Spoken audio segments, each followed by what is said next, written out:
Hi, Grayson and Isley. We're going to continue our story.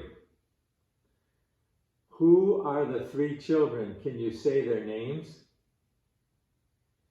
Susan, James, and Stephen.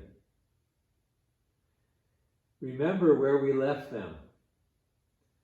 They were sitting by the river.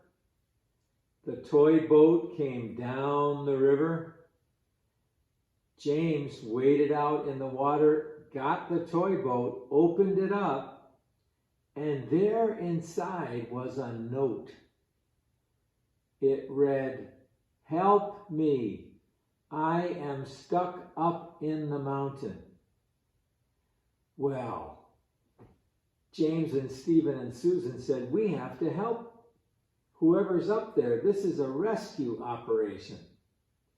So they grabbed their hands together, said a prayer to Jesus for help, and started back up the trail towards the mountain where the mountain lion had jumped out from behind the bush and startled their horses and scared them away. So they're walking along. They come to the mountain, they find the trail, and they start up the mountain around a curve, around a big rock, and then they stop. "I smell something," sniffed Susan. It's something burning." "Yeah," said James. "There's a fire somewhere." "Oh no, it's a forest fire. Look." And he pointed up the mountain, and sure enough, there were flames licking in the trees. "Oh no," said Susan and James and Stephen. "Whoever sent that toy boat down the river to get help, they're really in bad trouble now. They're going to need much more help now that they're in the middle of a fire. What are we going to do?" "Well," said James, "we got to get help to get the fire out. We can't do it. We're too tiny and we don't have any water. We have got to run for help and call the fire trucks and get them to come up and put out the fire so that we can go rescue whoever sent the rescue note." So now they were really in a pickle, weren't they? Because they're up on the mountain, far away from their farmhouse, and there's a fire up there. "Oh, I don't know what to do," said Stephen. "We're really in trouble. We're going to have to make a run for it. You guys, let's all hold hands and run as fast as we can. We'll go down the trail, across the field, and to our farmhouse where we can get a phone and call the fire department." So that's what the three children did. Susan grabbed James' hand, James grabbed Stephen's hand, and they ran like crazy until they were so tired they couldn't run anymore. Then they stopped, they started walking, and there over the hill was their farmhouse. So they quickly got inside and said, Mom, there's a fire on the mountain. We've got to call the fire department, quick." So they called the fire department. They told them where the fire was, and they said, "We'll be right there."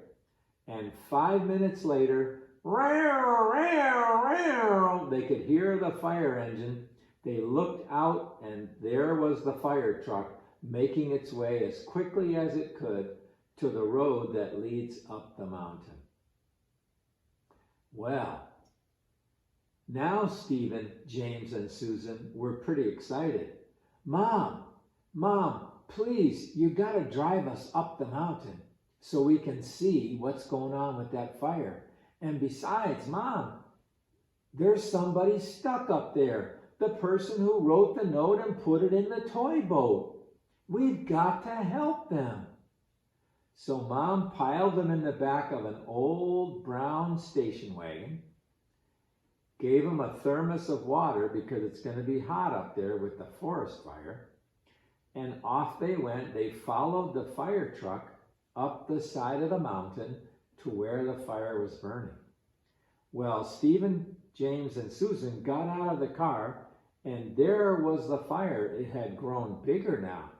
And the fire truck was there, and they had the water spurting out a big chute of water, trying to stop the forest fire from spreading any faster.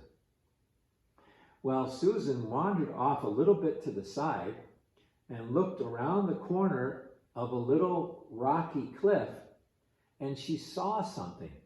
She saw some color. It was like a blue color fluttering in the wind. And she said to James, "Look over there, look over there." And they looked, and it looked like a boy's sweater. So they grabbed hands and walked over to the little cliff, and sure enough, it was a little boy. He had a blue sweater on, and he was leaning against the rock wall, and he was crying. And that's where we have to leave it, but we'll finish it next time. I love you. Have a good night.